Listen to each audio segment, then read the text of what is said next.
done an experiment. Just 10 minutes a day, 3 times a day with 120 people, trading resentment, frustration, fear for gratitude, appreciation, and thankfulness.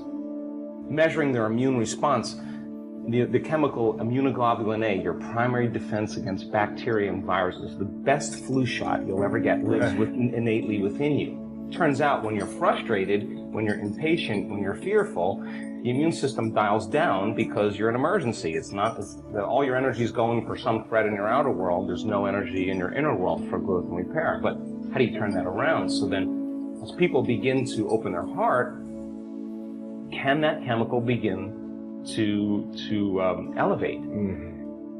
4 days, 50% change in the 120 people.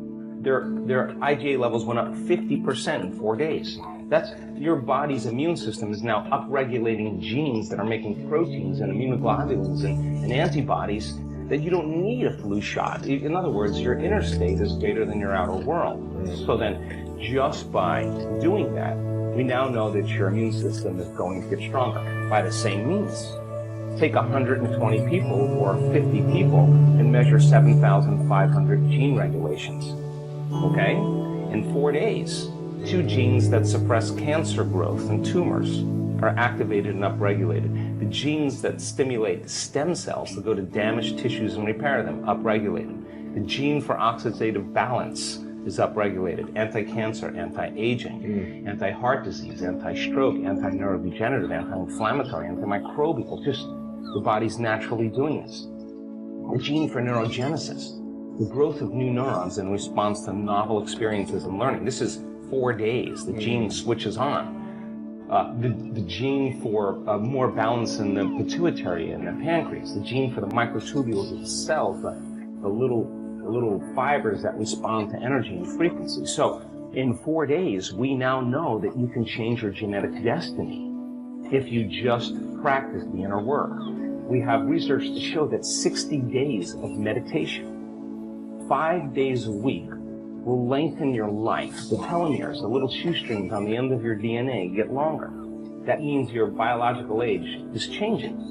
So we have the evidence now to show people what's possible. We have brain scans that are so outside of normal that when neuroscientists see them, they're blown away because the amount of energy that's in the brain during this transcendental moment is hundreds of times outside of normal. Wow. I mean, you can't make your brain do that. Something is happening to you, and that person's having a transcendental moment. And we now know that we can predict it, and we now know that we can induce it.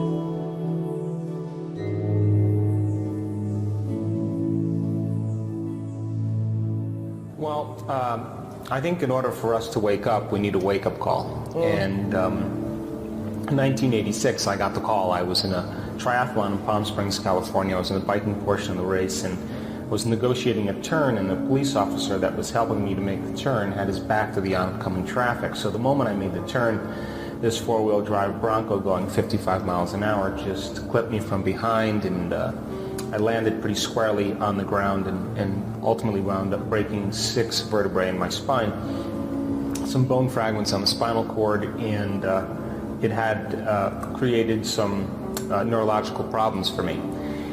And the conventional treatment for that is a Harrington rod surgery, where they cut the back parts of your vertebrae off and then they screw in these long stainless steel rods. And that's not just one surgery, that's multiple, isn't it? Well, it could be multiple, but the purpose of the Harrington rods is to pull the spine back, the spinal column off the spinal cord, to stabilize it. And it sounded like a good idea for any patient that I see with that condition. I would recommend the surgery, but this was me, and it wasn't so quick to just rush into it. So after 4 opinions from 4 of the leading surgeons in Southern California, I really had to make a significant decision.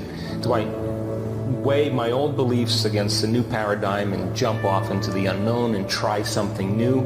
If there's an intelligence that's giving us life, could I make contact with it? Could I give it a specific plan and instructions, a template, and then surrender it to a greater mind and allow it to do the healing for me?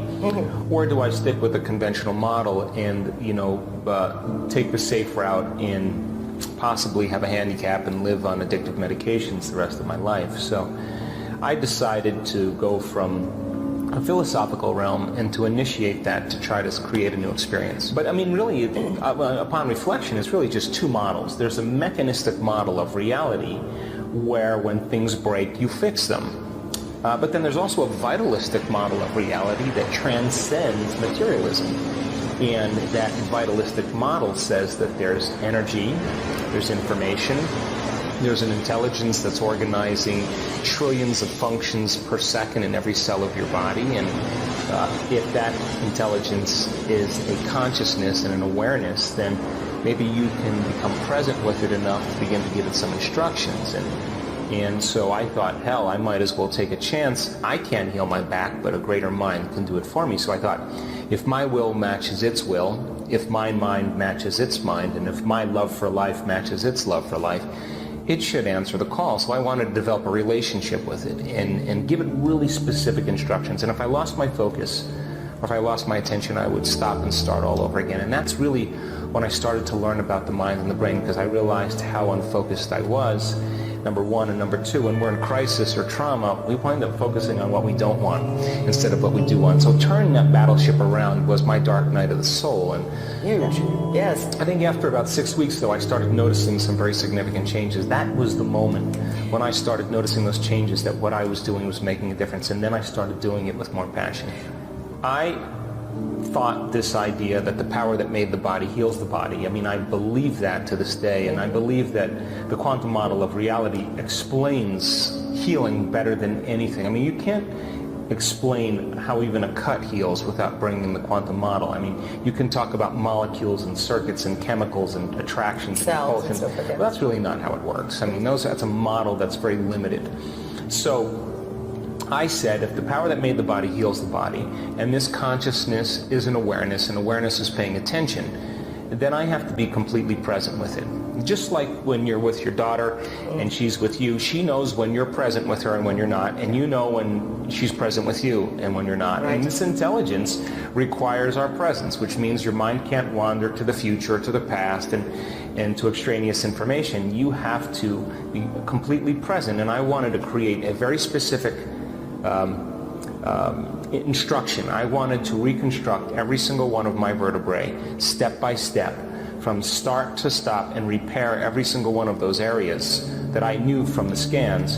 And if I lost my focus, because I wasn't present, I was thinking about living in a wheelchair, if I should sell my home or my practice, then I lost my focus. I wasn't creating a clear signal. I would stop and I would start all over again. Now here's the problem. I would start getting frustrated that I lost my focus, and then when I got emotional, I got frustrated, then I got more unfocused. And so after a couple weeks, I started figuring out that instead of reacting, just to keep bringing it back, and I was increasing my attention span during that time. And then once I was able to complete a very clear picture, it would take me 2 or 3, sometimes longer, just 3 hours immersed in the inner world, but I was wiring new circuits over time every single day, and it started getting easier, because as nerve cells wire together, you start constructing physical changes in the brain. Those changes then you can reactivate the next day, and they should be easier to select. So it started getting easier for me, and I started to be able to do it in shorter and shorter amount of time. And when I really got through it the first time from start to finish without losing my focus, it was like I hit a tennis ball in the sweet spot. Something clicked, and when I knew that something happened, and that's when I started feeling all the changes in my body, my pain, all the sensations changing, and that's when I knew that if I was making those changes outside of me, I should pay attention to what I was doing inside of me and do it with more conviction, with more intensity. The quantum field is the space between the atoms inside the neurons, and at the same time the field energetically around them. So learning is making new synaptic connections. Every time you learn something new, there is a physical change that takes place in your brain. The brain upscales its hardware. So if you learn something in this show, or you learn something reading a book, and you learn something on a documentary, you have a footprint of consciousness left in your brain. So consciousness then has to leave material evidence of what we've learned biologically. And so if learning is making new synaptic connections, then remembering is maintaining and sustaining them. So how do two neurons know how to reach across a bridge and connect? Right. Because not only is there genetic changes taking place where those genes are creating proteins in a moment-by-moment state where a branch can grow that quickly and connect. When you see these pictures, that's a gene being switched on to do that, and the gene switches on and then there's a physical change. But how do those two neurons know how to bridge and connect? That's the field of information in consciousness that they're sharing. And it's that consciousness and the energy that's supporting it that allows that information to connect. So then you think you're this, we think we're a physical body, right, but we're the field around the body, using this body as a puppet. So when you begin to become aware that you are a consciousness, then when consciousness begins to learn from something in its environment, the biology has to change. So, but it's that field around you, consciousness, that's constructing that change biologically. So consciousness then causes the circuits to connect. Knowledge is the precursor to experience. The more knowledge you have, the more prepared you are for an experience. So you have three brains that allow you to go from thinking to doing to being. When you learn information, you store it in your analytical, philosophical, theoretical thinking neocortex. That's the home of the you and the me. That's that walnut on the outside. And so if you're learning how to heal yourself, or you're learning about quantum physics, and you're learning about neuroscience, or you're learning about love, or forgiveness and letting go, as you're reading the book, your brain is physically changing, right? And if you review it and you think about it, the contemplation process begins to seal the connections. So then your learning is the first step. Now, when you take that philosophical information and you initiate it, you apply it, you personalize it, you demonstrate it. Now you have to modify your behaviors in some way and do something differently. Well, if you change your actions, and then the new experience then is created. Experience then enriches the brain neurologically. Now you begin to add more connections to the semantic information that you learned, and now there's more circuits in place that's mapping the experience through your senses. Then there's an emotional component that's created from the limbic brain, the second brain. Then all of a sudden, if you get your behaviors to match your intentions, or your actions equal to your thoughts, then you should have a new experience, and you should create a new emotion, and you should feel successful. You should feel like a patient parent. You should feel in love with life. You should feel like a great leader. And the moment you feel that emotion, now you're teaching your body chemically to understand what your mind is intellectually understood. So knowledge is for the mind and experience is for the body. And we could say in that moment, you're embodying knowledge, and you're literally signaling new genes in new ways, and you're beginning to change the expression, not only in the brain, but as well in the body. Now, the new experience means that you have a neurochemical change taking place where mind and body are aligned, but really the mastery of that philosophical information after you initiate it is the repetition of it, to be able to reproduce the experience at will. And if you can do it enough times, then you begin to create networks of neurons that you can activate on command, and you can bring up the emotion from the experience.